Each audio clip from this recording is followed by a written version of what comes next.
फरीदाबाद के sector 56, Gochi, Dilip colony, Raju colony, Samaypur और प्रतापगढ़ सहित कई रिहायशी इलाकों और गांव के लोग पिछले 4 दिनों से डंपिंग यार्ड के खिलाफ धरने पर बैठे हैं। लोगों का कहना है कि वे इसलिए धरना दे रहे हैं ताकि नगर निगम की कूड़ा ले जाने वाली गाड़ियां डंपिंग यार्ड तक न पहुंच सके। स्थानीय लोगों ने बताया कि उन्होंने नगर निगम के कमिश्नर से मुलाकात कर यह मांग रखी थी कि इस डंपिंग साइट पर कूड़े की डंपर गाड़ियां न भेजी जाए, लेकिन कमिश्नर ने कहा कि 5 से 7 गाड़ियां भेजना जरूरी है। इसके बावजूद जब लोगों ने मना किया तो निगम की ओर से जबरदस्ती गाड़ियां भेजने की कोशिश की जा रही है। धरने पर बैठी महिलाएं, बुजुर्ग और युवक सभी मिलकर वहां पर पहरेदारी कर रहे हैं ताकि कोई भी गाड़ी डंपिंग यार्ड में प्रवेश न कर सके। लोगों ने बताया कि डंपिंग यार्ड पर कूड़ा डालने का मामला कोर्ट में है, फिर भी वहां कूड़ा डंप करने की कोशिश की जा रही है। स्थानीय निवासियों का कहना है कि अगर यहां कूड़ा डाला गया तो आसपास के इलाकों में बदबू और बीमारियों का खतरा बढ़ जाएगा। तब तक उन्हें कोई ठोस आश्वासन नहीं मिलेगा। इस जगह पर कूड़ा नहीं डाला जाएगा तब तक वे धरने से नहीं उठेंगे। लोगों ने साफ कहा है कि अगर प्रशासन उनकी बात नहीं मानी तो आंदोलन तेज किया जाएगा। अर्जुन माथुर की रिपोर्ट। नमस्कार सर, आपका शुभ नाम? मेरा नाम गुड्डू सिंह है। गुड्डू सिंह जी, किस लिए बैठे हुए हैं? धरना किस चीज का चल रहा है? धरना चल रहा है सर, ये कूड़ा घर के लेकर हम यहाँ पर डंपर डाले जा रहे हैं और डंपर रोकने के लिए धरना नहीं है ये, मतलब हम लोग केवल डंपर का पहरेदारी कर रहे हैं। अच्छा, पहरेदारी। कोई धरना नहीं कर रहे सर, करीबन 44-45 डिग्री टेम्परेचर है। मैं यहाँ पे देख रहा हूँ बच्चे, बूढ़े, बुजुर्ग, लेडीज सब बैठे हुए हैं। तो क्या इन सब? सर, अभी 5 मिनट पहले एक सैनी जी करके हैं, उनको बेहोश हो गए थे, यहीं पे चक्कर आ गए, बेचारे गिर गए। अच्छा, अब वो ठीक है? अभी ठीक है, उनको ले गए हॉस्पिटल में, ले जा रहे हैं लड़के लोग, लेके गए। तो आपकी मांगे क्या क्या है यहाँ से? हमारी मांगे यही है कि यहाँ कूड़ा ना डाला जाए। यहाँ पे 50 मीटर के दूरी पे बहुत सारे घर है, सेक्टर 56 है, इतना नजदीक में बहुत सारे स्कूल है, सारे बच्चों को जिंदगी के खतरे में ना डाला जाए। सुना है आपका केस भी चल रहा है, तो उस केस का अपडेट क्या है अभी? केस का अपडेट ये है कि 5 तारीख को जो जजेज हैं उन्होंने जो हमारा फैसला है सुरक्षित रख लिया। अच्छा, अब उसमें शायद 60 दिन का टाइम होता है, उतना टाइम तक तो शायद एमसीएफ को भी वेट करना चाहिए। हम लोग उसी इंतजार में। तो क्या एमसीएफ वेट नहीं कर रहा, जबरदस्ती? ना, एमसीएफ वेट नहीं कर रहा है और उल्टा कमिश्नर हम लोगों को बुलाए थे 10-15 आदमी को। अच्छा, उसके पास गए भी थे हम लोग, कमिश्नर से बातचीत हुई, उन्होंने कहा कि अभी 8 डंपर डेली डालने तो 1.5 से 2 महीना।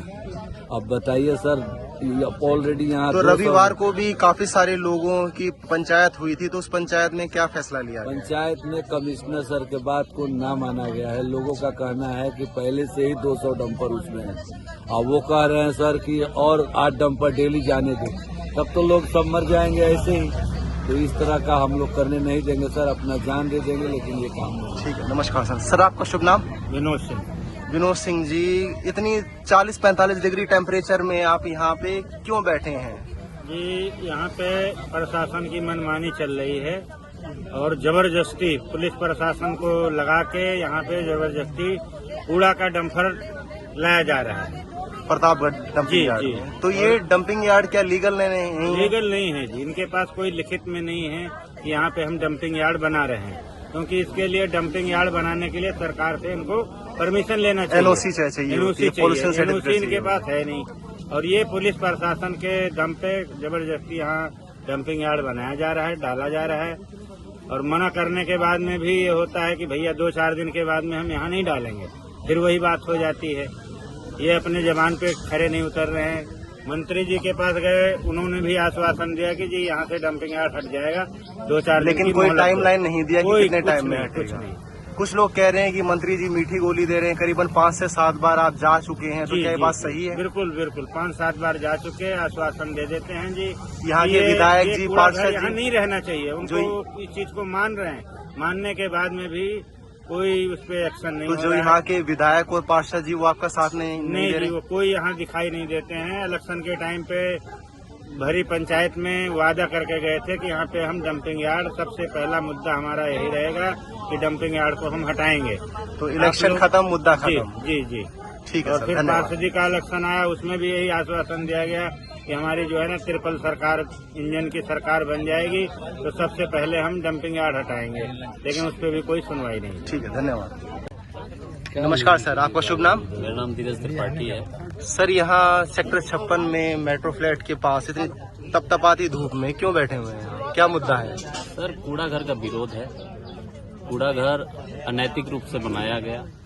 जी जो एमसीएफ बनाया वो अनैतिक रूप से, कोई नैतिक जिम्मे उनके पास ना कोई डॉक्यूमेंट है, न किसी प्रकार का कोई बात है, कुछ नहीं है कि इनके पास ऐसा कुछ है ही नहीं कि ये कूड़ा घर है। पेपर में कुछ भी नहीं है उनके पास। कोर्ट में केस चल रहा है, कोर्ट ने इनको फटकार भी लगाई। उसके बाद भी जबरदस्ती वाला काम कर रहे हैं ये लोग। हर बार हम लोग मंत्री जी के पास जाते हैं, हर बार विधायक जी के पास जाते हैं, आश्वासन ये दिया जाता है कि नहीं मैं ही हटवाऊंगा।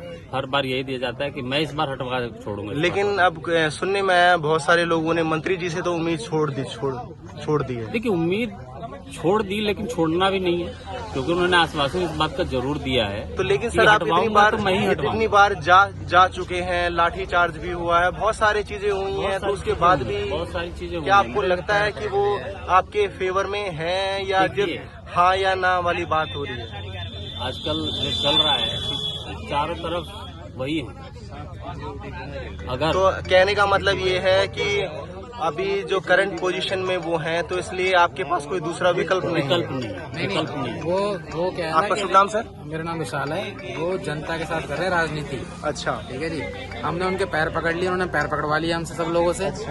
और 5-6 बार उनसे मिलकर आकर कर सका है, लेकिन उनके कानों पे कोई जू नहीं रेंग रही है। उनको लगता है कि ये मुद्दा तो जनता का मुद्दा है, इसे हमें क्या मतलब। वो तो खुद सेक्टर 21 में रहते हैं, यहाँ आके रहे, उनको पता लगेगा क्या समस्या है।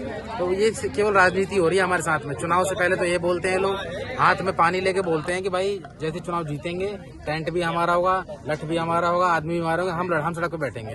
तो अभी वो टेंट झंडा सब कुछ गायब हो गया? कुछ नहीं। हम जब जाते हैं उनके पास तो ये कहते हैं हम नहीं आ सकते हैं, हमारे व्यक्तिगत रीजन है, हम नहीं आ सकते हैं, कह के हमको भगा दिया जाता है। तो वो अपनी सत्ता को बचाने के लिए भाई साहब केवल कुर्सी के लिए लड़ते हैं लोग। बस कुर्सी मिल जाए उसके बाद भूल जाते जनता। वहीं से एमसीएफ ऑफिसर को फोन किया जाता है, हमसे एमसीएफ ऑफिसर इमीडिएट इफेक्ट के साथ कहता है कि नहीं सर आज से कूड़ा नहीं जाएगा।